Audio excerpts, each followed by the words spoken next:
Bayar dosa sama Jokowi. Amin Rais jadi bebek lumpuh beneran. Ditulis oleh Nina Nur. Amin Rais ini satu-satunya politisi senior yang paling tidak bisa diteladani. Harusnya tambah senior itu orang tambah bijaksana, tambah damai, tambah adem. Kalaupun perlu bermanuver, harusnya mainnya cantik. Dengan kata-kata santun mencerminkan kedewasaannya dalam dunia politik. Memberikan petuah dan nasihat yang baik buat menjaga persatuan dan kesatuan bangsa. Memberikan contoh berpolitik yang baik agar sekalian bisa mengedukasi masyarakat awam tentang demokrasi. Harusnya begitu. Namun Amin Rais ini justru kebalikannya. Dari Amin Rais kita belajar tentang tidak perlunya menunaikan sebuah nazar yang katanya mau jalan kaki Jogja Jakarta bolak-balik kalau Jokowi terpilih jadi Presiden RI. Pas udah jadi kenyataannya, bapak tua ini sok mengaku hanya bercanda. Oke deh, lucu dan jadi peninggalan sejarah yang memalukan di dalam rekam jejaknya sendiri.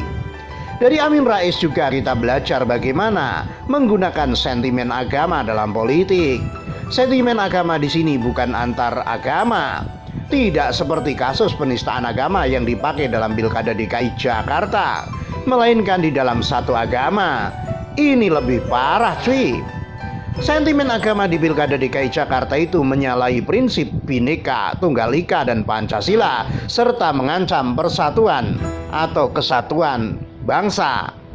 Kalau sentimen agama yang diolah oleh Amin Rais ini menonjok ke dalam persatuan umat Islam, karena yang dia lawan itu sama agamanya, Islam juga. Amin Rais mengobok-obok persaudaraan umat dengan menciptakan musuh di kalangan sesama umat Islam. Gila. Entah setan apa yang sudah merasuki Amin Rais sehingga dia melihat Jokowi bukan lagi sebagai saudara sesama muslim, melainkan jadi musuh yang harus dilibas dan dihancurkan. Bahkan dengan menciptakan perpecahan di kalangan muslim. Dengan sadar dan sengaja, Amin Rais menciptakan dikotomi partai Allah dan partai setan. Siapa yang dianggap sebagai setan? Ya semua yang mendukung Jokowi. Padahal Jokowi juga seorang muslim, seorang haji. Gimana nggak jadi dosa itu? Tidak berhenti sampai di situ, Amin Rais juga menyerukan perang Badar terhadap lawan politiknya. Yang diperangi ya Jokowi lagi, sesama muslim lagi, dosa lagi.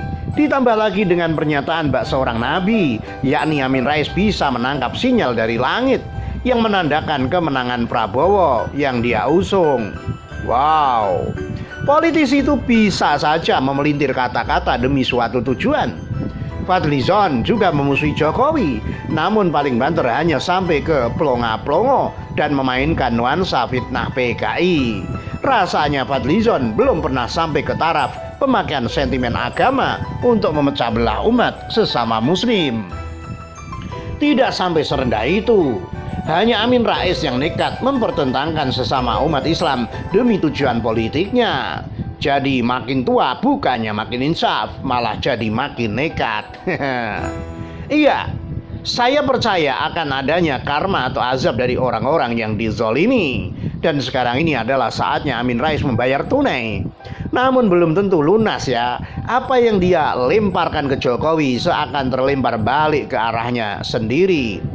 Ngakunya partai Allah, tapi foto dan video menunjukkan kelakuan barbar bagai dirasuki setan. Dari dorongan-dorongan hingga lempar-lempar kursi.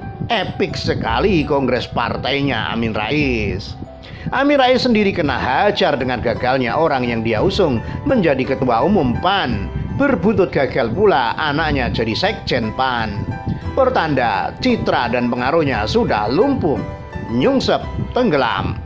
Lewat tangan Zulkifli Hasan atau Zulhas, besanya sendiri, kekuatan Amin Rais yang tersisa juga dikorek sampai habis.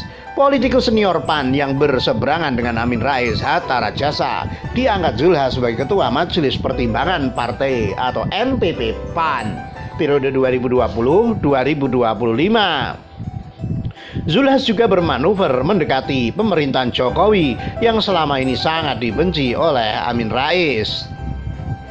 Dan yang paling menjadikan Amin Rais sebagai bebek lumpuh adalah ketika Zulhas mengangkat Sutrisno Bachir menggantikan Amin Rais sebagai Ketua Dewan Kehormatan PAN. Yup, bebek lumpuh. Ini sebutan Amin Rais terhadap Jokowi waktu itu. Seakan sudah pasti Prabowo lah yang akan jadi presiden. Alih-alih Jokowi, malah sekarang kelumpuhan itu melanda Amin Rais sendiri. Loyo sendiri, nyungsep sendiri, terlempar sendiri, dan akhirnya lumpuh sendiri. Sudah terbayar lunaskah dosa-dosa Amin Rais kepada Jokowi? Jangan-jangan masih banyak loh. Waduh, sekian dulu dari Kura-Kura. Ditulis oleh Nina Nur, dilansir dari Siwet.